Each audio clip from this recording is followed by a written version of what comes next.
ने भी उस पूरे महाभारत को रचने में, रखने में, रख रखाव में, मेंटेन करने में पूरी भूमिका निभाई। उस समय के विशाल और बड़े भारत को, जो भौगोलिक रूप से, सुख समृद्धि के रूप से, सुख शांति के रूप से और खासतौर से व्यापार के रूप से, क्योंकि 23, 24, 25, 26% का पूरा विश्व का जीडीपी यानी व्यापार भारत से होता था, तो पूरे लोगों को खूब पैसा मिलता था, सुख शांति से रहते थे। और उसने 84,000 शिलालेख वगैरह, जो स्तूप हैं, थूप हैं, जो जीवों के अस्पताल हैं, जो मनुष्य के अस्पताल हैं, प्याऊ हैं, सराय हैं, वो सारी उसने धर्मशालाएं वगैरह बनवाई।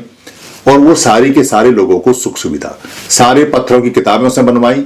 पत्थरों की किताब जब उसने बनवाई तो स्क्रिप्ट आ चुकी थी, तो पत्थरों की किताब को पढ़ने वाले लोग भी थे, यानी वो पढ़ लेते थे। इसका मतलब सारे लोग पढ़े लिखे थे। जो नियम वो बताता था वो बिल्कुल पत्थरों की किताब पे लिखे जाते थे और लोग उसको पढ़ते थे और बताए जाते थे। वो महाभारत रहा है, वही असली महाभारत है। उसके बाद में भारत महा नहीं रहा, छोटा भारत होता चला गया। कुछ लोग कहते हैं कि कलिंग के युद्ध को महाभारत बोलते हैं। कलिंग के युद्ध तक भारत का नाम नहीं था, वो कलिंग के युद्ध के नाम से ही जाना जाता है। भारत शब्द उसके बाद में, क्योंकि बुद्ध जो अशोक के समय में, आभा अशोक के समय के बाद आई है, जब उसने पंचशील का सिद्धांत पूरे देश में लागू किया, तब लोगों के चेहरे पर चमक आई।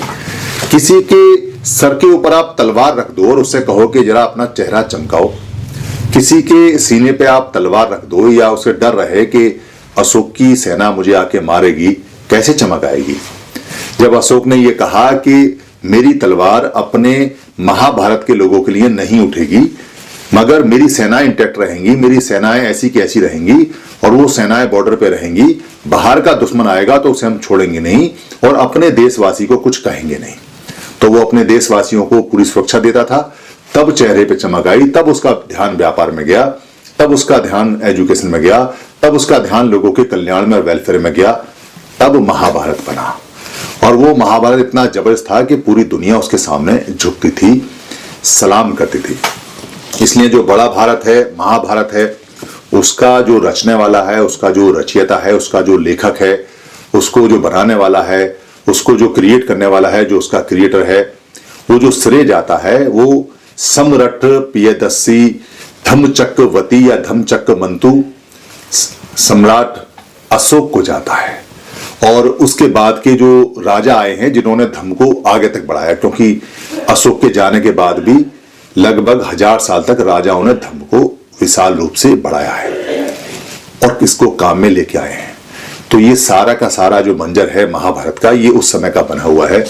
अभी तो महाभारत के दर्शन थोड़े से दुर्लभ हैं, मगर हो सकते हैं कि अगर आप पंचशील का सिद्धांत अपना लें, बुद्ध की फिलॉसफी को अपना लें, पूरी तरह से मेहनत करें, अपने काम में गए, नशा पता, चोरी चकारी ये सब छोड़ दें और सारा काम ठीक करेंगे तो राष्ट्र ऑटोमेटिक ही बढ़ना शुरू हो जाएगा।